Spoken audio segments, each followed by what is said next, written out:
Alright guys, welcome to another beer review, and I've got something that a little bit intriguing today. We have got excuse me.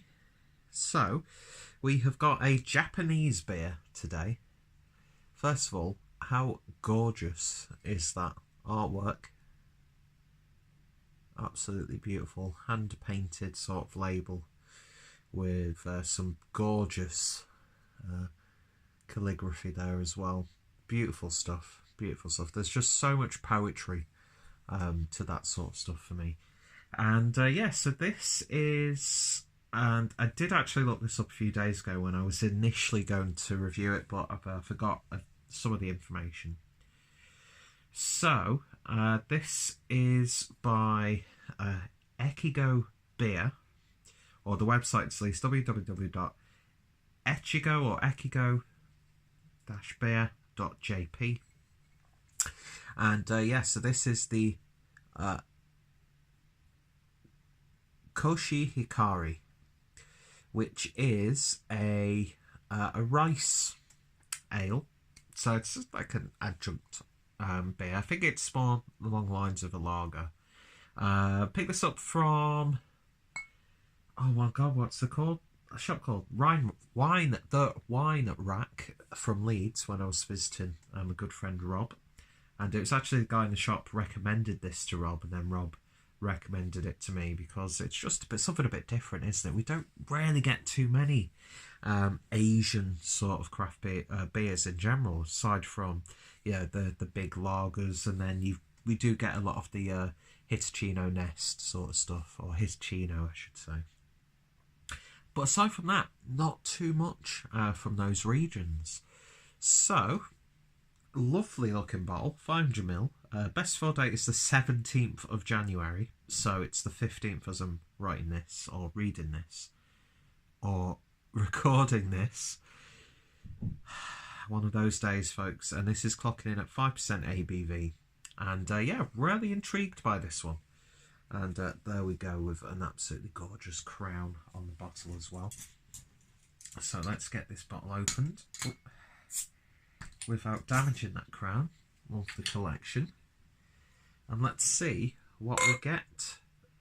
So, it makes sense to give a big shout out to my good friend James from Rampant Line Reviews, who likes to travel the world, and especially in the Asian countries. And you'll find a lot of really intriguing beers on his channel.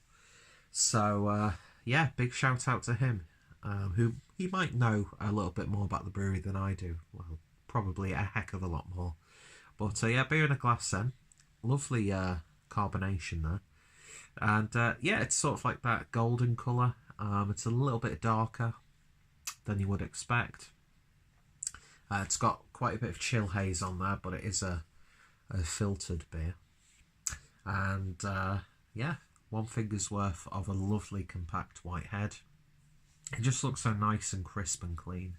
So let's see what we get on the nose.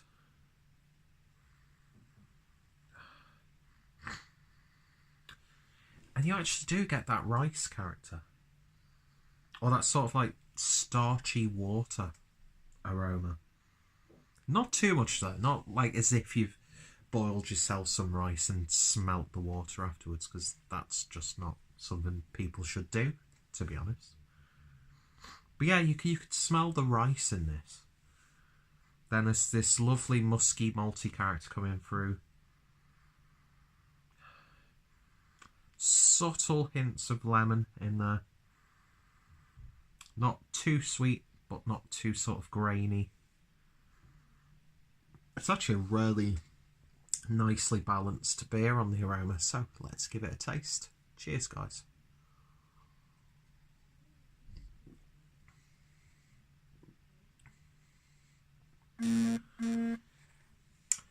Oh, well done, phone. I think I got a message or got an email, and it actually gave you a little bit of a panning shot of this tiny room in which I do my beer reviews. It's a good job the camera didn't pan down, because I'm in my boxer shorts, to be honest. But yeah, it's very crisp, clean, light-bodied. It's very refreshing in general. But then again, it's cold and wet, so most of the time it's refreshing anyway. But yeah, it does have that sort of like basic macro kind of lager flavour to it. But there's just a little bit of character to this one. It's simple, it's easy drinking, lovely earthy hoppy tones. The hops actually are very reminiscent of something like Pilsner Urquell, almost, where you get that graininess as well as the earthy bittering hops. Yeah, it's not blown me away by any stretch, but it's a good solid lager. And I've got myself a couple of days off from tomorrow, so I'm going to have a few beers tonight. And this is just one of those perfect, when you've got some time off after work, you've had a bit of a bullshit week at work, even though it's only Tuesday as I'm recording this, but you know what I mean, on the run up to this. It's been very tedious, not going to lie. This is one of those beers where it's just like, yes. And I'm going to be having some pizza tonight. Going to be watching a couple of films. You know, if you had a few of these, that would complement that sort of thing perfectly.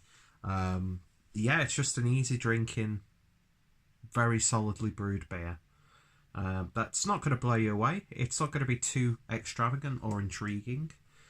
Because, you know, I think we're all guilty of it sometimes when we come across a beer from a place that we don't really get beers from. You do have that tendency to put a little bit more pressure on the beer and the brewers themselves for something a little bit different. This does have it. You know, if you're used to sort of your lagers in general that have been brewed with rice, it just adds a little bit more. I mean, it's got that starchiness on the back end almost. Do you know what I mean? But it doesn't like interfere with the beer itself. So, you know, I know these sort of styles go perfectly with like a nice spicy curry, or, you know, Asian cuisine, Indian food, even sort of like a spicy Mexican dish, that sort of thing. But I think it's so grounded and simple that it is going to complement those sorts of dishes. A little bit of heat. And yeah, so in terms of a rating, I'd give it a 7 out of 10. Excuse me. That's just at that level where if I saw it again, I'd give it another go. But that being said, I'd probably see if there was like 2 or 3 different beers. Knowing me, I'd just get those other 2 beers because I've already tried this one. Although I'd probably buy all 3 of them so I could do a little bit of a comparison. Do you know what I mean? So it's definitely one that I would try again, and I'd love to see more beers like this come into the UK. Doesn't matter if they're macro, doesn't matter if they're micro, experimental, or really simple. I just love to get to experience simple beers, even simple beers like this from parts of the world where we don't really get to experience a lot of the beer culture. So it's nice in that sort of way as well. And for the price I paid for it, definitely worth the money. 500ml bottle, and it's going down really nicely. So if you have tried this one, then you can comment and let me know what you thought of it. Have you tried anything else from this brewery? What's some of your favourite Japanese breweries? Some of your favourite Japanese beers? Again, go check out my good friend James, because he's got quite a wealthy playlist of Japanese beer reviews from his travels. And yeah, check out the brewery, check out Wine Rack, and yeah, hopefully you'll join me next time for another beer review. So thank you guys for watching, and I shall hopefully see you all later. Cheers.